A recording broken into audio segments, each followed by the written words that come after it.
জিনিসকালের বাক্যে সেখানে 37 অধ্যায় 1 থেকে 14 পদ।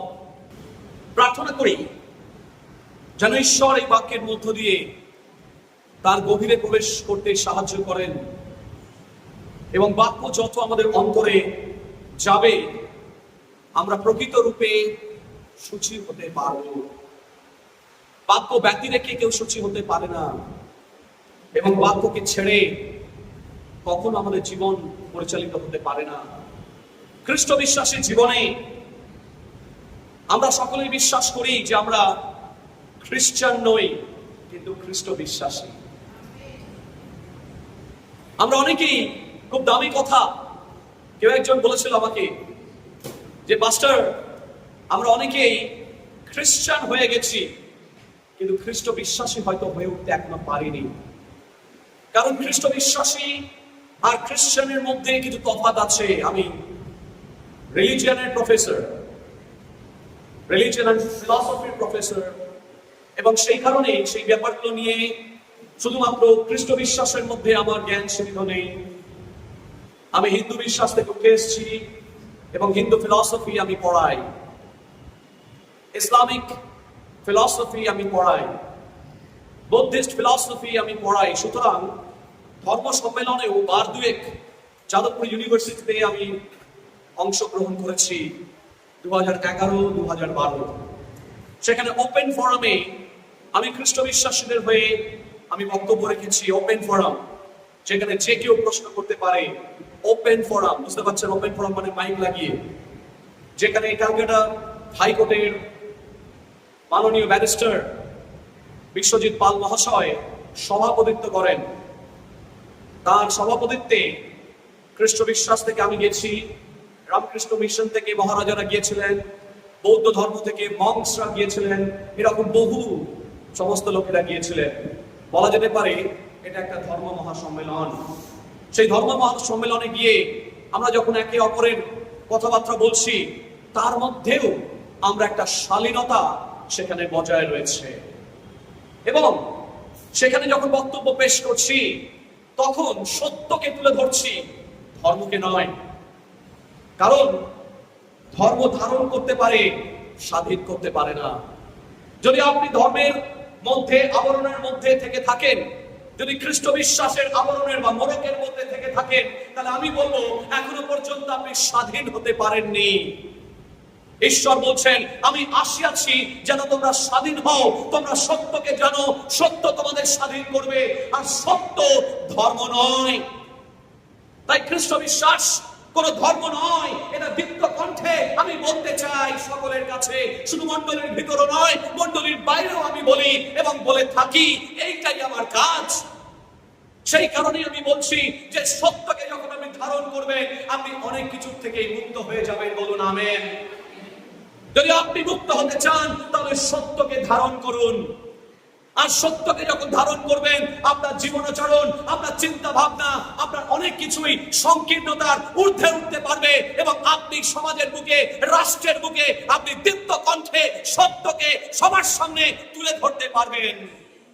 আপনাকে লজ্জা পাওয়ার দরকার নেই, কারণ আপনি সত্যকে অনুসরণ করছেন। আমাকে লজ্জা পাওয়ার দরকার নেই, কারণ আমি ধর্মের থেকে উঠে এসে সত্যকে জেনেছি। আর সত্যের খোঁজ চিরকাল। असद्गम असद्गमय तमोसमा ज्योतिर्गमय মৃতমা অমৃতময়। রাজা রামমোহন রায় যদি রাজা রামমোহনের বাড়িতে আপনি গিয়ে থাকেন, তাহলে দেখবেন সেখানে উপনিষদে তার বাড়িতে ঢুকতেই রাজা রামমোহন রায় সারণীতে লেখা রয়েছে असद्गम असद्गमय तमोसमा ज्योतिर्गमय মৃতমা অমৃতময়। এই ঈশ্বর, যদি সত্য কেউ থাকে, আমাকে অসত্যের থেকে সত্যের পথে নিয়ে চলো। প্রভু, যদি কেউ জ্যোতি থাকে, আমাকে অন্ধকার থেকে জ্যোতির পথে নিয়ে চলো। এই ঈশ্বর, যদি ঈশ্বর বলে কিছু থাকে, তাহলে আমাকে মৃত্যুর থেকে অমরত্বের পথে নিয়ে চলো। প্রভু যিশু প্রত্যেকটা ধর্ম এই উপনিষদের প্রার্থনা করে যে আমাকে সত্যের পথ দেখাও, আমাকে জ্যোতির পথ দেখাও, আমাকে অমরত্বের পথ দেখাও। সত্যজিৎ রায় তার আগন্তুক বইয়ের মধ্য দিয়ে উৎপল দত্তের মাধ্যমে তিনি বলছেন, কে আমাকে দেখাবে পথ, কে আমাকে সত্যের পথে পরিচালনা করবে। প্রত্যেকটা মানুষের অন্তরের মধ্যে এই তিনটে প্রশ্ন ঘুরছে, আর সেই তিনটে প্রশ্নের ভিত্তিতে ঈশ্বর প্রভু যিশু বলছেন, আমি পথ, আমি সত্য, আমি জীবন। তাহলে যে সত্যকে খুঁজে বেড়াচ্ছে সমস্ত জগৎ সংসার, প্রভু যিশু সেই সত্যকে নিয়ে এসেছেন। তিনি কোন ধর্ম প্রতিষ্ঠা করতে আসেননি, তিনি সত্যকে তুলে ধরতে এসেছেন। তাই আমরা যারা মণ্ডলীর বিশ্বাসী, তারা ধর্মের বেড়াজালের মধ্যে আবদ্ধ নই, কিন্তু আমরা সত্যের দিশারি, বলুন আমেন। আর যদি সত্যের দিশারি হই, তাহলে আমাদের জীবনের দ্বিতীয় জিনিসটা থাকবে, সেটা হচ্ছে জ্যোতি। আমরা জ্যোতির সন্তান, আমরা অন্ধকারে উজট খাবো না, আমরা জ্যোতির পথে চলবো এবং আমাদেরকে দেখে সমস্ত জগৎ সংসার শিখবে। সেই কারণে মণ্ডলী হচ্ছে, মণ্ডলী ঈশ্বরের রাজ্যের মধ্যে, মণ্ডলী ঈশ্বরের পরিকল্পনার মধ্যে রয়েছে। সেই পরিকল্পনা যেন জ্যোতির পরিকল্পনা হতে পারে। একটা লাইট হাউস যেমন জাহাজকে, হারিয়ে যাওয়া জাহাজকে, রাস্তা হারিয়ে যাওয়া জাহাজকে যেমন পথ দেখায়, তেমন ভাবে ঈশ্বরের সেই মণ্ডলীগুলো তারা হারিয়ে যাওয়া মানুষকে তারা পথ দেখাবে।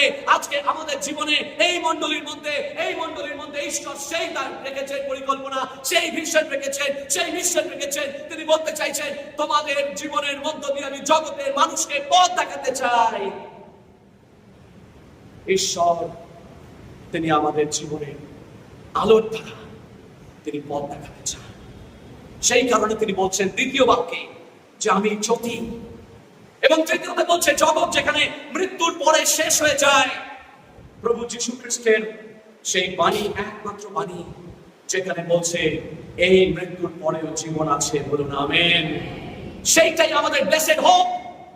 আমাদের জীবনে আমরা যখন বাইবেল স্টাডি নিচ্ছি, সেই বাইবেল স্টাডির মধ্যে বলছি যে এই জীবনই শেষ নয়। আপনাকে ঈশ্বর এই জীবনে শেষ করার জন্যই তিনি তৈরি করেননি, তিনি তৈরি করেছেন এর পরবর্তী জীবনের জন্য, বলুন আমেন। যদি পরবর্তী জীবনে আপনাকে যেতে হয়, যদি পরীক্ষার মধ্য দিয়ে যেতে হয়, তাহলে পরীক্ষার একটা প্রস্তুতি নিতে হয়। হঠাৎ করে আপনি আজকে কালকে পরীক্ষা, আপনি বসে পড়লেন দুম করে পরীক্ষায়, আপনি কি পাস করতে পারবেন? আপনি পারবেন না। আপনাকে একটা প্রস্তুতি পর্বের মধ্য দিয়ে যেতে হবে। এই জগৎটা হচ্ছে সেই প্রস্তুতি পর্ব। আপনি যখন এই জগতে কিভাবে চলছেন, কিভাবে কথা বলছেন, কি ধরনের কথা বলছেন, কতটা ঈশ্বরের দৃষ্টিতে সেটা গ্রাহ্য, সেই কথাবার্তাগুলোর মধ্য দিয়ে ঈশ্বর আপনাকে ওই জগতে জায়গা দেবেন কি দেবেন না, সেটা পাস্টরের উপরে নির্ভর করে না, সেটা ঈশ্বরের উপরে নির্ভর। যদি আমাদের জীবন এই জগতের মধ্যে প্রস্তুতি পর্ব সঠিকভাবে না নিতে পারি, তাহলে ওখানের পরীক্ষায় আমরা পাস করতে পারবো না। সেখানে তিনি বলবেন, I know you not, I don't know you, who are you? হয়তো তুমি আমার নামে ভূত ছাড়িয়েছো, হয়তো তুমি আমার নামে এই কাজ করেছো, হয়তো তুমি আমার নামে ওইখানে গিয়ে প্রার্থনা করেছো, কিন্তু তুমি আমার ইচ্ছাকে অনুসরণ করে চলনি বলে আমি তোমাকে স্বর্গের জায়গা দেব না। যদি তিনি ছাড়পত্র না দেন, কখন এরকম পরিস্থিতিতে পড়েছেন, আপনি ট্রেনে গেছেন, আপনি খুব আনন্দ করে আপনি দার্জিলিং যাবেন। বাঙালিরা খুব দার্জিলিং করতে ভালোবাসে। এখন দার্জিলিং ছাড়িয়ে তারা সিকিমে চলে যাচ্ছে, গ্যাংটক চলে যাচ্ছে, এটা নতুন ডেস্টিনেশন শুনতে পাচ্ছি। তো এইবারে যখন দার্জিলিং গেলেন, দার্জিলিং মেলে উঠবেন, কত চিন্তা ভাবনা, আপনি লট বহর নিয়ে, একটা জামা কাপড় নিয়ে, একদম সন্তান সন্ততি যারা যারা রয়েছে, নাতি নাতনি নিয়ে সকলে আনন্দ করে যাচ্ছেন। হঠাৎ গিয়ে দেখলেন দার্জিলিং মেল দাঁড়িয়েও আছে, আপনি চার্ট দেখছেন, আপনার টিকিট রিজার্ভেশন হয়নি। এরকম পরিস্থিতি হতে পারে বলুন? সবাই আনন্দ করবে, হোটেল বুকিং করে ফেলেছেন, সব বুক করে ফেলেছেন, কিন্তু আপনি গিয়ে দেখলেন দার্জিলিং মেল দাঁড়িয়ে রয়েছে, সময় আপনি অনেক আগে পৌঁছে গেছেন, কিন্তু গিয়ে দেখলেন আপনার নামটা সেখানে নেই। আপনার নামটা সেখানে নেই, আপনার নামটা মুছে গেছে। তাহলে আপনার পরিস্থিতি কিরকম হবে? আপনি অনেক আশা নিয়ে আপনি দাঁড়িয়ে রয়েছেন যে আমি ওই পারে যাব, আপনি দাঁড়িয়ে রয়েছেন যে প্রভু আমাকে ডাকবেন, আপনি দাঁড়িয়ে রয়েছেন সেই 10 কুমারীর মতো, কিন্তু 5 কুমারীকে ডেকে নিল আর 5 কুমারী পরে রইল। সেই পরে রাখা 5 কুমারীর মতো যেন আপনার অবস্থা না হয়। তাই আপনি প্রস্তুত থাকুন, আপনাকে সেই জীবনের মধ্য দিয়ে আপনাকে প্রস্তুত থাকতে হবে বলি আমি। সেই কারণেই আজকে জিসকেলের বাক্য থেকে আমরা দেখব ঈশ্বরের বাক্য থেকে। জিসকেলের বাক্যে সেখানে 37 পদে, 37 অধ্যায় 1 থেকে 14 পদ, দেখুন সেখানে কিলে চলতি পরিচিত একটি জায়গা।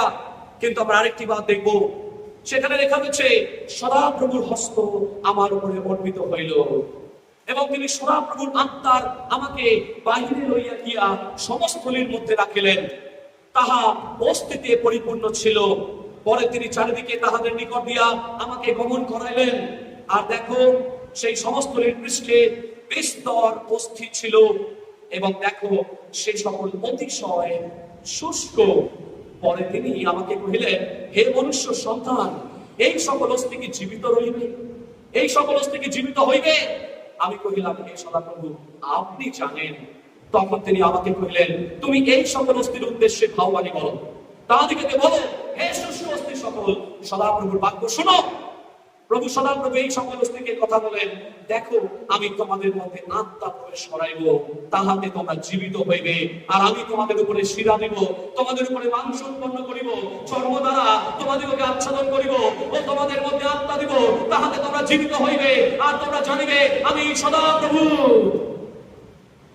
ঈশ্বর তিনি এখানে বলছেন যে এমন একটা জায়গার মধ্য দিয়ে তিনি নিয়ে যাচ্ছেন। প্রিয় ভাই বোন, যদি আমরা ব্যাকগ্রাউন্ড দেখি, এই সমস্থলী মানে মরুভূমি, সমস্থলী মানে হচ্ছে মৃতদের জায়গা। কোন এক সময় যদি কনটেক্সট আমরা ভালো করে দেখি, পড়াশোনা করি, তাহলে দেখবো যে এই বাক্য লেখা হয়েছিল সেই সমস্ত জায়গাকে দেখে দেখানো হচ্ছে সদাপ্রভু ইয়াহওয়ের আত্মা, দ্য স্পিরিট অফ ইয়াহওয়ে জিসকেল ভাওবাদীকে দেখাচ্ছেন, দর্শন দেখাচ্ছেন, এবং সেই দর্শনের মধ্য দিয়ে তিনি এটাই দেখাচ্ছেন যে সেইখানে অনেক যুদ্ধ হয়েছিল এবং যুদ্ধের ফলে এমন অবস্থা হয়েছিল যে একে অপরকে সবাই মেরে ফেলেছে। তাদের দেহগুলোকে সৎকার করারও কোনো লোক ছিল না। সেই দেহগুলোকে পড়ে রয়েছে যুদ্ধের মধ্যে, কে কাকে সৎকার করবে, কারণ সকলেই মৃত। সেই মৃত অবস্থায় দেহগুলো পচতে পচতে পচতে পচতে একেবারে কঙ্কাল সার হয়ে গেছে, বহুদিন কেটে গেছে, সেই দেহগুলোর হাড় আর অস্থিগুলো পড়ে রয়েছে। এইটাকেই বলা হচ্ছে সমস্থলী। আর এই সমস্থলীর মধ্যে দেখা যাচ্ছে একটা বিশেষ বিষয়। যারা যারা অনলাইনে আমার প্রচার শুনছেন তাদেরকে সকলকে জয় যিশু, নমস্কার। এবং এই বাক্য আপনাদের জন্যেও, এই বাক্যের মধ্য দিয়ে ঈশ্বর আমাদের সকলের অন্তরে কথা বলতে চাইছেন। তিনি কি কথা বলতে চাইছেন? যে এই সমস্থলীর মতো অনেক সময় আমাদের অন্তরটাও রয়ে থাকে। এই সমস্তলের মতো ভেতরের মধ্যে সেই শুকনো হাড়গুলো আমাদের হৃদয়ের মধ্যে রয়েছে, শুকনো হাড়গুলো আমাদের ভেতরে রয়েছে। আমাদের ভেতরটা সেই শুকনো হাড়ের মতো, তাজমহলের মতো রয়েছে। ভেতরে ওপরটা দেখতে খুব সুন্দর, কিন্তু ভিতরে চুনকাম বিশিষ্ট, উপরে চুনকাম বিশিষ্ট, আর ভিতরে সেই নোংরা হাড়গুলো রয়েছে। প্রিয় ভাই বোন, আজকে আমাদের ভিতরটা ঈশ্বর বলছেন যে এই হাড়ের মতো অবস্থা রয়েছে, যে হাড়টাকে আমি নতুন করে রক্ত মাংস দিয়ে নতুন করে গড়ে তুলতে চাই। কতদিন সেই সমস্ত শুকনো হাড়ের মতো তোমরা পড়ে থাকবে? প্রিয় ভাই বোন, যে হাড়ের মধ্যে কোনো প্রাণ নেই, যে শুধু হাড় অবস্থায় পড়ে থাকে, সে হাড়ের মধ্যে কোনো প্রাণ নেই, সেই হাড় দিয়ে কোনো কাজে লাগে না, সেই হাড়ে কোনো কাজে লাগে না। আমি এমন একটা ব্যাকগ্রাউন্ড থেকে এসেছি, বিভিন্ন জায়গায় আমি এরকম রিসার্চ করতাম এক সময়। প্রভুতে আসার পরেও দেখবেন এই শুকনো হাড়গুলো নিয়ে, যেহেতু অন্য কোনো কাজে লাগে না, ব্ল্যাক ম্যাজিশিয়ানস শুনেছেন, কালো জাদু। দেখবেন এই শুকনো হাড়গুলোকে নিয়ে তারা ব্যবহার করে। যতক্ষণ হাত শুকনো থাকবে সেটাকে শয়তানের ইনস্ট্রুমেন্ট হয়ে দাঁড়ায়। যতক্ষণ আপনার হাড় শুকনো থাকবে সেটা শয়তানের ইনস্ট্রুমেন্ট হয়ে দাঁড়াবে, কিন্তু যখন সেই হাড়ের মধ্যে রক্ত মাংস এবং আত্মা প্রবেশ করবে সেটাকে ঈশ্বর ব্যবহার করবেন। বলুন আমেন। যতক্ষণ সেই হাড়ের মধ্যে প্রাণ না আসছে ততক্ষণ পর্যন্ত that will continue to be the instrument at the hand of the devil. আজকে you have to decide, you have to make a choice যে whether you will be the instrument at the hand of God or you will be the instrument at the hand of the devil. We have to make the choice. You have two ways open for you. আপনার জন্য দুটো রাস্তা খোলা রয়েছে। এক, আপনি মঙ্গলের পরিকল্পনা গ্রহণ করবেন এবং আপনি ঈশ্বরের পথে চলবেন, তার পরিকল্পনাকে গ্রহণ করবেন এবং ঈশ্বর আপনাকে এক স্তর থেকে আরেক স্তরে ব্যবহার করবেন। বলুন আমেন। কিন্তু তার জন্য আপনার হাড়গুলোকে, শুকিয়ে যাওয়া ভেতরের হাড়গুলোকে আপনাকে বলতে হবে, Lord you come and breathe upon me. তুমি এসো এবং আমার মধ্যে সেই ব্রিথ করো। হিব্রু শব্দ ব্যবহার করা হয়েছে রুয়া, মানে স্পিরিট, যেটাকে গ্রিক শব্দ ব্যবহার করা হয়েছে নিউমা। সেইখান থেকে বলছে ব্রিথ। যখন মানুষকে ঈশ্বর প্রথম সৃষ্টি করেছিলেন তখন কি দিয়েছিলেন? ফু দিয়েছিলেন, মনে করে ফু দিয়েছিলেন। এই ফুটা কি? আত্মা। তিনি নতুন করে আত্মা দিলেন আর তখনই মানুষ জীবিত হয়ে উঠলো। গত সপ্তাহে, তার আগের সপ্তাহে আমি প্রচার করেছিলাম যে সেই পবিত্র আত্মা যতক্ষণ না পর্যন্ত আমাদের মধ্যে আসছেন আমরা জাগরিত হয়ে উঠতে পারবো না, প্রিয় ভাই বোন। আর সেই কারণে আমাদেরকে সেই জাগরিত করে তুলতে পারে পবিত্র আত্মা। পবিত্র আত্মাই আমাদেরকে নতুন করে জীবন সঞ্জীবিত করে তুলতে পারে, জীবনকে উজ্জীবিত করে তুলতে পারে। তখনই সেটা সম্ভব হবে যখন পবিত্র আত্মা আমাদের উপরে আসবে। বলি আমেন। সেই কারণে আজকে যদি শুকনো হাড় আমার এবং আপনার মধ্যে থাকে, ঈশ্বর বলছেন সেটা শুধু মর্মর আওয়াজ করবে। দেখুন লেখা রয়েছে কোথায়? অতিশয় শুষ্ক। তিনটে জিনিস আপনারা দেখুন। এক, সেই হাড়গুলো কোথায় পড়ে রয়েছে? মৃতদের মাঝে। এক নম্বর, হাড়গুলো কোথায় পড়ে রয়েছে? মৃতদের মাঝে। মৃতদের মাঝে প্রভু যিশু বলছেন, এক স্বর্গদূত এসে বলছে, যিশুকে তোমরা মৃতদের মাঝে খুঁজছো কেন? যিশুকে তোমরা মৃতদের মাঝে খুঁজছো কেন? মৃতদের মাঝে তো তিনি থাকেন না। আজকে আমাদের জীবনও এই জগৎ সংসারের মৃতদের মাঝে থাকবে না। বলুন আমেন। যিশু যেই কবর থেকে যখন তার দেহটা পুনরুত্থিত হয়েছে, তেমন ভাবে এক সময় হয়তো আমাদের জীবন সেই মৃতগণের মধ্যেই ছিল, এক সময় হয়তো কবরের মতো নোংরা জায়গাতেই ছিল, এক সময় হয়তো আমাদের জীবন সেই নোংরা জায়গার মতোই ছিল এবং সেখান দিয়ে দুর্গন্ধ বেরোতো, আমাদের দেহের মধ্যে দিয়ে দুর্গন্ধ বেরোতো, হয়তো আমাদের মনের মধ্যে দিয়ে দুর্গন্ধ বেরোতো, আমাদের মুখের মধ্যে দিয়ে দুর্গন্ধ বেরোতো। কিন্তু আজ যখন সেই মৃতগণের মধ্য থেকে আমরা বেরিয়ে এসেছি, সেই দুর্গন্ধের মধ্যে আমরা থাকবো না। আমাদের মধ্যে এক নতুন জীবন প্রবাহিত হবে, কারণ আমরা মৃতগণের মধ্য থেকে বেরিয়ে এসেছি। আপনারা কতজন বিশ্বাস করেন জলে বাপ্তিস্ম হয়েছিল তখন আপনি মৃতগণের মধ্যে থেকে বেরিয়ে এসেছেন? আমরা মৃতগণের মধ্যে জীবিত থাকি না। আমরা জীবিতদের দেশে বাস করি, কিন্তু আমরা কবরের মতো, সমস্থলের মতো, শুকনো হাড়ের মতো আমরা জীবনযাপন করি না। কারণ শুকনো হাড় শুধু মর্মর ধ্বনি করতে পারে। দেখুন তিনটে জায়গা। এক, সমস্থলের মধ্যে। দুই, শুষ্ক। আপনার মধ্যে কোনো প্রাণ নেই, শুকিয়ে গেছে সবকিছু। শুকিয়ে যাওয়া জিনিস ফল ধারণ করতে পারে না। কোনো গাছ যখন শুকিয়ে যায়, গাছ কখন শুকিয়ে যায় জানেন? যখন মাটির সঙ্গে তার কোনো সংযোগ থাকে না। মানুষ কখন ফল ধারণ করতে ব্যর্থ হয়, তার কথাবার্তা বিগড়ে যায়, কখন? যখন তার মাটির সঙ্গে সম্পর্ক থাকে না। একটা গাছকে কেটে দিন, কেটে দেওয়ার পরে গাছটাকে ফেলে রেখে দিন, তার মধ্যে ফলও আছে। দিন তিনেক দেখবেন খুব ফলগুলো আছে। আস্তে আস্তে আস্তে আস্তে দেখবেন গাছটা শুকিয়ে যাচ্ছে ক্রমশ। কেন? কারণ মাটির সঙ্গে তার যোগাযোগ নেই, তার গাছের সঙ্গে যোগাযোগ নেই, মূল কাণ্ডের সঙ্গে তার যোগাযোগ নেই, মূল কাণ্ডের সঙ্গে তার যোগাযোগ বিচ্ছিন্ন হয়ে গেছে।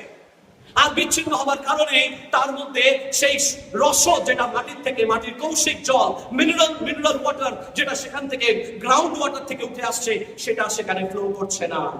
সেই কারণেই তার ভেতরের যা রসদগুলো ক্রমশ শুকিয়ে যাচ্ছে। তার ফল থাকলেও ফলের ভেতরটা দেখবেন শুকিয়ে যায়। আজকে যদি আমার এবং আপনার প্রভুর সঙ্গে সম্পর্ক না থাকে, তাহলে আমাদের ভেতরটাও ক্রমশ শুকোতে এমন একটা অবস্থা হয় যখন আপনার ভেতর থেকে কোনো ফল আসছে না, আপনার ভেতর থেকে কোনো জীবন আসছে না। আপনার জীবনের কারণ, বোধহয় কোন একজন কবি লিখেছিলেন, ঘুমিয়ে আছে শিশুর পিতা সব শিশুরই অন্তরে। এটা বলেছেন, ঘুমিয়ে আছে শিশুর পিতা। আমরা ছোটবেলায় কবিতা পড়েছিলাম, ঘুমিয়ে আছে শিশুর পিতা সব শিশুরই অন্তরে। কথাটার মানে কি? খুব গভীর। যেখানে লেখা রয়েছে প্রত্যেক মানুষের মধ্যে আর একটা জীবন লুকিয়ে থাকে। কিন্তু সেই জীবন তখনই বাস্তবায়িত হয় যখন আপনার ভেতরটা শুকিয়ে যায়। প্রিয় ভাই, আজকে আপনাকে এবং আমাকে প্রশ্ন করতে হবে, আমরা কি শুকিয়ে গেছি? আমাদের মধ্যে থেকে কিছু দেবার নেই? আমাদের মধ্যে থেকে কিছু দেবার নেই? ঈশ্বর বলছেন তোমাদেরকে দিতে হবে।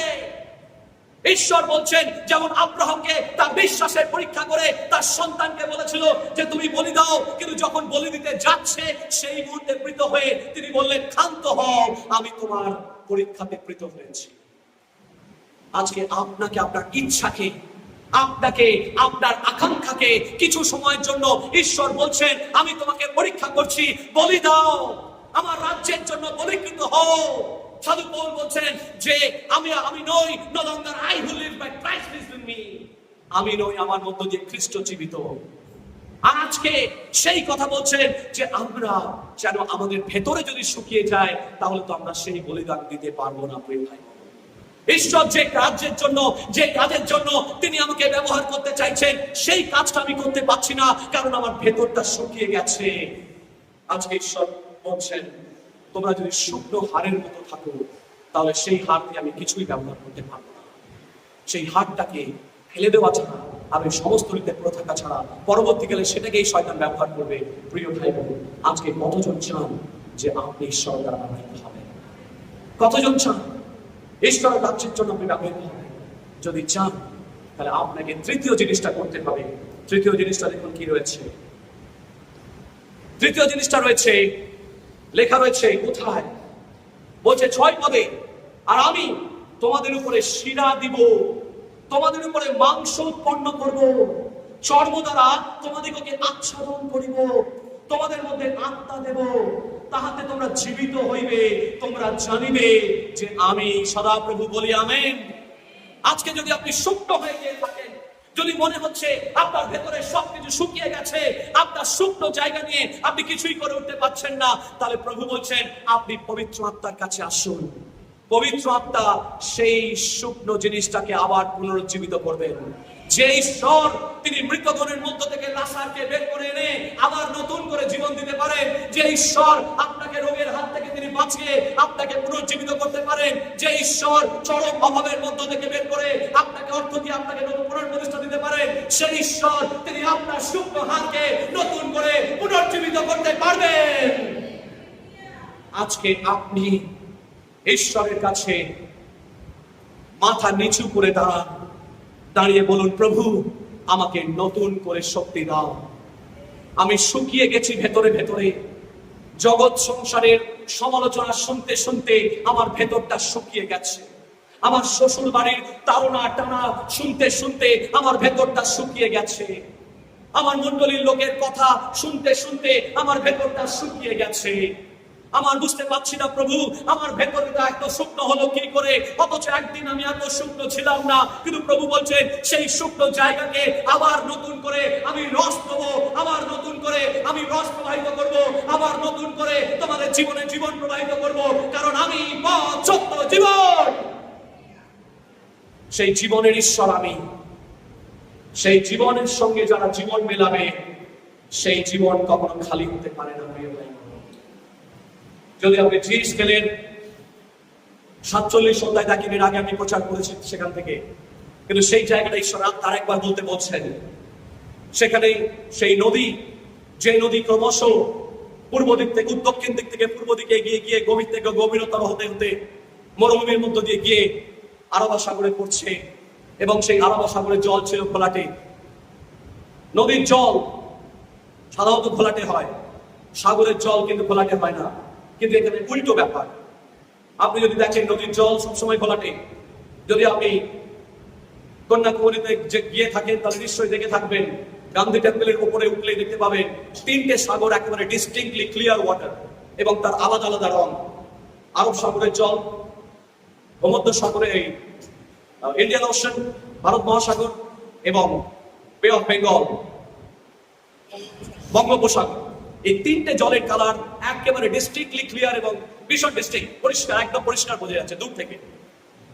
সমুদ্রের জল কখনো ঘোলাটে হয় না, কিন্তু এখানে বলছে এখানে সমুদ্রের জল ঘোলাটে।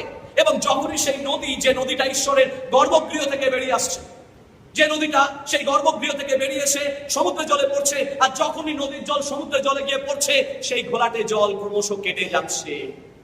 এই নদীর জলটা যেহেতু ঈশ্বরের গৃহ থেকে বেরিয়ে আসছে, যেহেতু ঈশ্বরের উপস্থিতির মধ্যে বেরিয়ে আসছে, সেই জলের মধ্যে ঈশ্বরের আশীর্বাদ রয়েছে।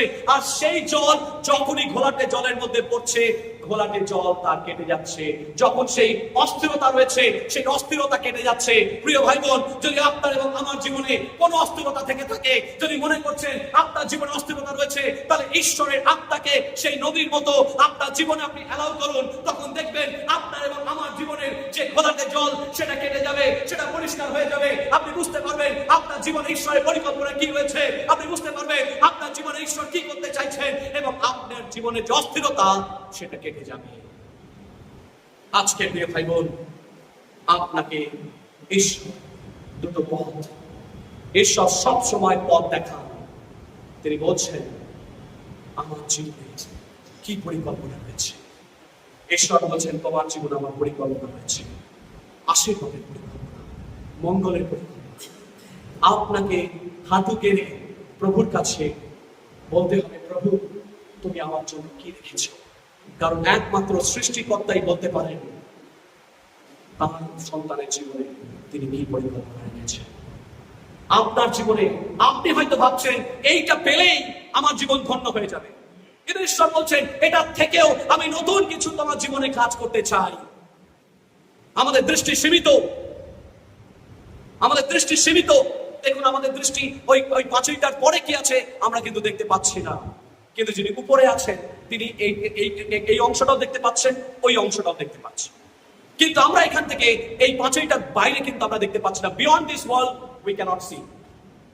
কিন্তু ঈশ্বর তিনি জানেন আমাদের ক্ষেত্রে কোনটা সর্বোত্তম হবে। কিন্তু আমরা অনেক সময় সেই ইচ্ছাকে মেনে নিতে চাই না। কিন্তু ঈশ্বর বলছেন তোমাদের জন্য আমার পরিকল্পনা রয়েছে, যদি সেই পরিকল্পনাকে তোমরা গ্রহণ করে নাও, আমি তোমাদেরকে প্রচুর পরিমাণে আশীর্বাদ করবো।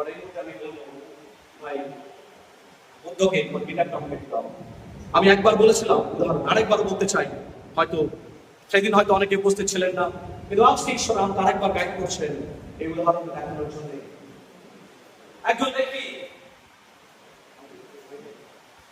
একজন ব্যক্তি একটা অদ্ভুত জিনিস তৈরি করেছেন, আর সেই তৈরি করেছেন সে বুঝতে পারছে না সেটা দিয়ে কি করবে।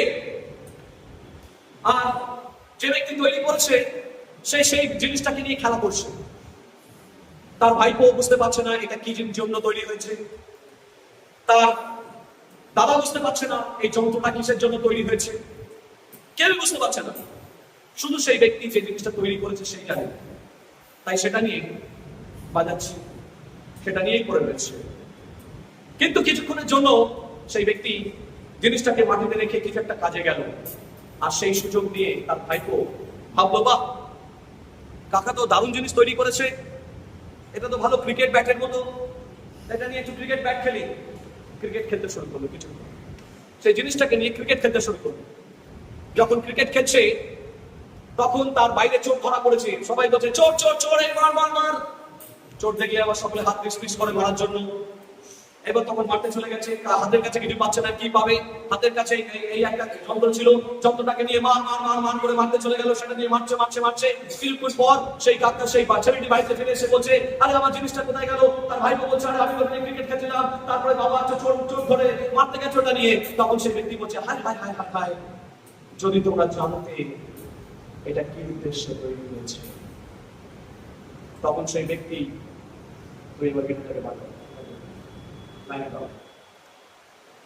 সেই ব্যক্তি যে চোরটাকে মারতে গেছে বাড়িতে ঢুকলো আস্তে আস্তে, দেখছে তার ছোট ভাই কাঁদছে। তাকে জিজ্ঞেস করছে, কি রে তুই এত কাঁদছিস কেন? বলে, তুমি আমার যন্ত্রটাকে নিয়ে কি করলে? যে যন্ত্রটা আমি একটা অন্য উদ্দেশ্য দিয়ে তৈরি করেছিলাম, সেই যন্ত্রটা তুমি নষ্ট করে দিলে। এই যন্ত্রের উদ্দেশ্য ক্রিকেট খেলার জন্য ছিল না, এই যন্ত্রের উদ্দেশ্য চোরকে মারার জন্য ছিল না। তখন তার দাদা জিজ্ঞেস করছে, তাহলে কিসের জন্য ছিল? তখন সেই যন্ত্রটাকে সে আস্তে আস্তে হাতে নিল এবং হাতে নিয়ে সেটাকে বানাতে শুরু করল।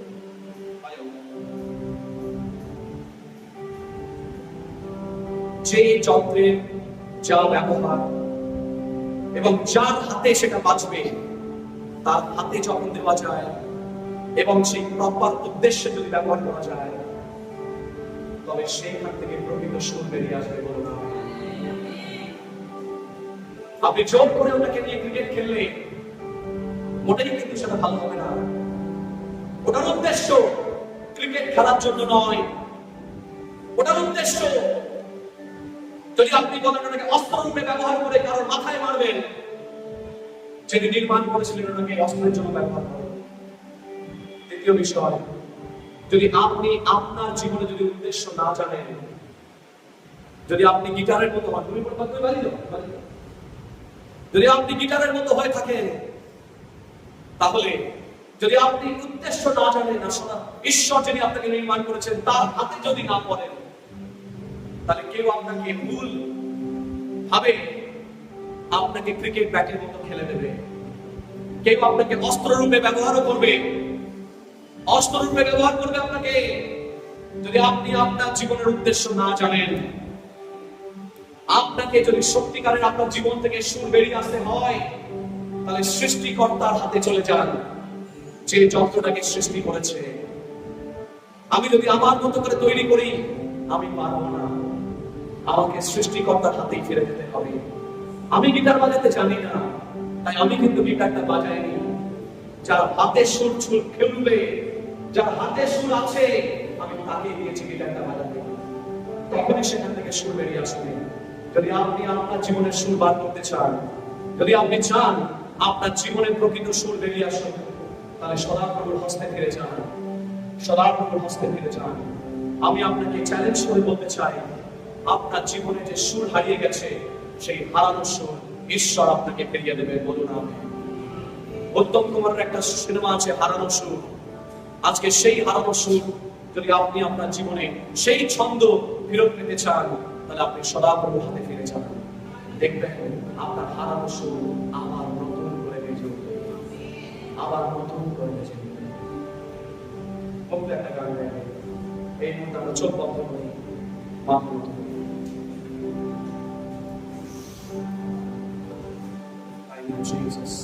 আমরা প্রার্থনা করি। মঙ্গলময় ঈশ্বর, ধন্যবাদ জানাই তোমার বাক্যের জন্য, যে বাক্য দ্বারা তুমি আমাদের অন্তরের সঙ্গে কথা বললে।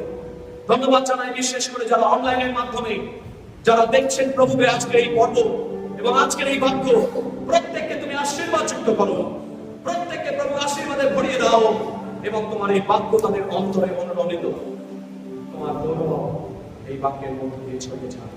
যিশুর নামে চাই।